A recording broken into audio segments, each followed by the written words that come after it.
আসসালামু আলাইকুম প্রিয় কৃষক ভাইয়েরা, আপনারা কেমন আছেন? ভালো আছেন না? জি। এটা হচ্ছে আলোর ফাঁদ। আপনাদের যে জমিতে ক্ষতিকর পোকামাকড় থাকে, মাজরা পোকা, পাতা মরানো পোকা, তারপর কি গান্ধী পোকা, বিভিন্ন পোকা আপনাদের আক্রমণ করে।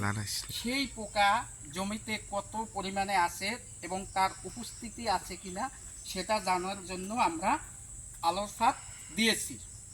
দেখেন আপনারা, ইতিমধ্যে এই জায়গা ক্ষতিকর পোকা তেমন কিন্তু আসে নাই, আসছে শুধু সবুজ পাতা ফড়িং, হ্যাঁ, যেটা রোগ ছড়ায়। এই জায়গা আসবে শুধু মদ জাতীয় পোকা। মদ জাতীয় পোকা বোঝেন, যার পাখা আছে।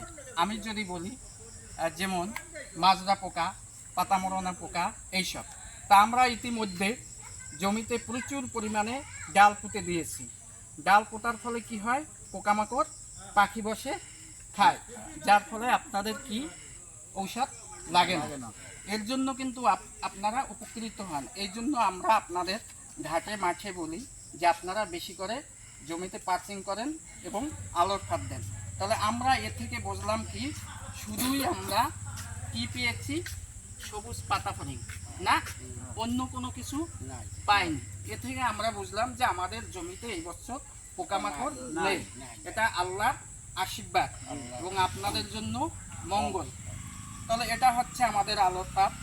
আজকে আমি কৃষক ভাইদের রিকোয়েস্ট করব যে আপনারা আগামীতেও এই রকমের জমিতে আপনারা আলোর ফাঁদ দিবেন, তাতে কিন্তু আপনারা উপকৃত হইবেন। তো সবাইকে ধন্যবাদ।